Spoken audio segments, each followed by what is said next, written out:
Time now for sports on 104.7 The Cave. Here's Ned Reynolds. Mike, the intern, Ned Reynolds, back in the studio. Thank God it's Friday. So, one more round of the play-in rounds for the NBA playoffs, and everything really gets started this weekend. But what's the deal with the fines? Yeah, the two final spots in the play-in round will be decided tonight, and this is when the 9th and 10th, the winner of the 9th and 10th gets a second chance, and they'll play tonight.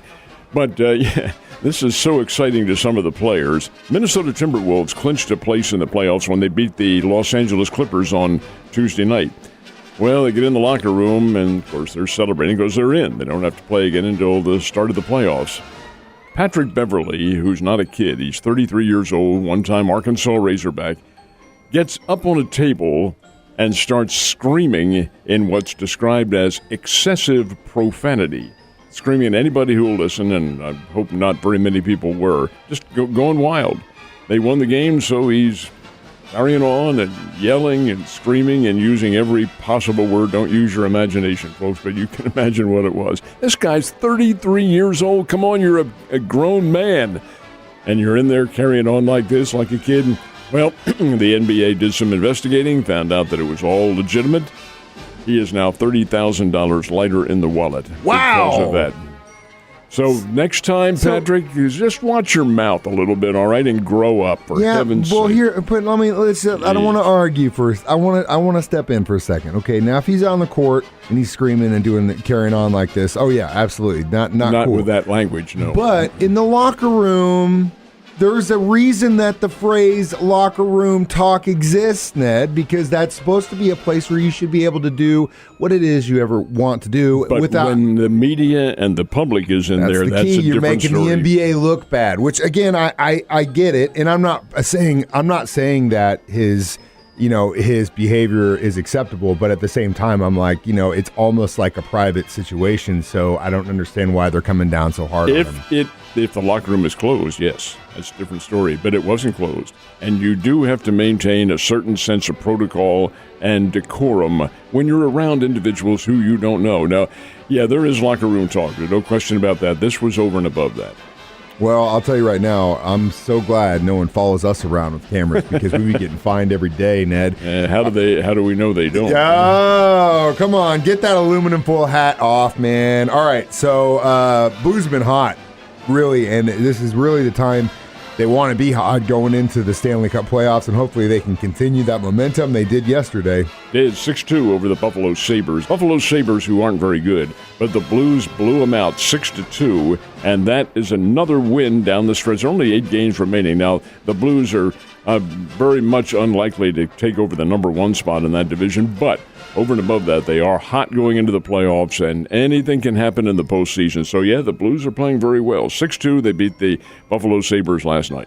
Great hockey. Let's go Blues. Last but not least, a couple changes to college baseball. And, Ned, what are they? Well, first of all, the Bears were to have played tonight over at Hammons Field against Evansville, the opening up of a very big conference series for both those teams. They're both at the 500 mark, and both need to win. Both have the same kind of attack. Both are very strong offensively and not very strong pitching and defense. Regardless, game was to have started at 6:30. It won't. It will start at 2 o'clock this afternoon. That's because of the weather conditions. Officials have decided that the weather systems will move in a little bit later on this evening, so let's get the game out of the way and then play a single game tomorrow and a single game Sunday as of now. But the Bears-Evansville game has been changed to a 2 o'clock starting time this afternoon at Hammons Field. Other game that got underway was Southwest Baptist and Drury. They're playing down at U.S. Ballpark in Ozark.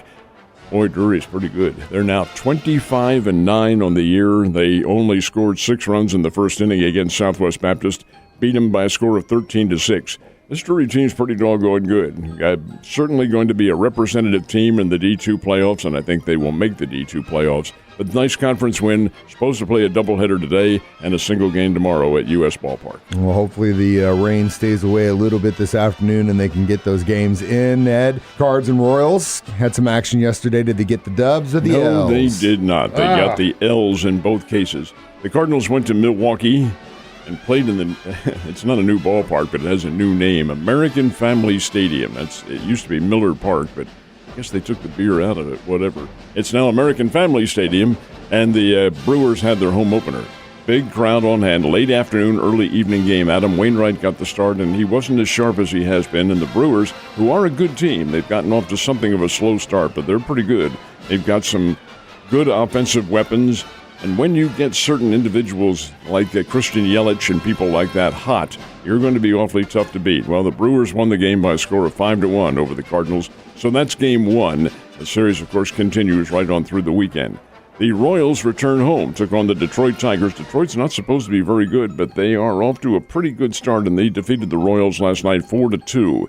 Kansas City, yeah, they're still spinning their wheels a little bit. They're a good team, and they're going to be a whole lot better, but right at the moment, they're under 500. They'll be a little bit better and play some significant baseball. So 2 losses for the Missouri Major League teams. Yeah, okay, well, let's talk about the minor league teams and the Springfield Cardinals. How'd they do? Also an L. Ugh. Played down in North Little Rock last night against the Arkansas Travelers, and the Travs get the win in this one by a score of 3-2. I wonder whether or not the Springfield team may be a little bit on the fatigue side. I can understand that. They have been playing straight through since last Friday, a week ago today, and they will continue through tomorrow, taking Sunday and Monday off, and it'll be a good time to relax. I know they're kids and all that, but hey, you get a guy like Jordan Walker in there who's a really, really good player, struck out 3 times last night. That's going to happen. He's 19 years old, still finding his way along and getting that swing and groove, but when he does get his game intact, he'll be a fine player. Anyway, Springbirds lose 3-2. They'll play again this evening in Little Rock. Should be another chance for them to get a dub. Go Cards. Last but not least, 75th anniversary of a big-time epic open in sports. An epic moment in American sports history. This is the day on which Jackie Robinson took the field as a major league ball player for the first time, the first African-American in modern baseball history. Now, there had been some African-Americans who played back in the 1800s, but in terms of modern history, and the modern era begins in 1901. That's from where it's registered. And he played for the Brooklyn Dodgers, of course. Took the field at Ebbets Field, Brooklyn. They had 26,000 fans on hand. The Dodgers played the Boston Braves, who are now in Atlanta after a stop in Milwaukee. And the Dodgers won the game. Dodgers had a very good team, made the World Series that year.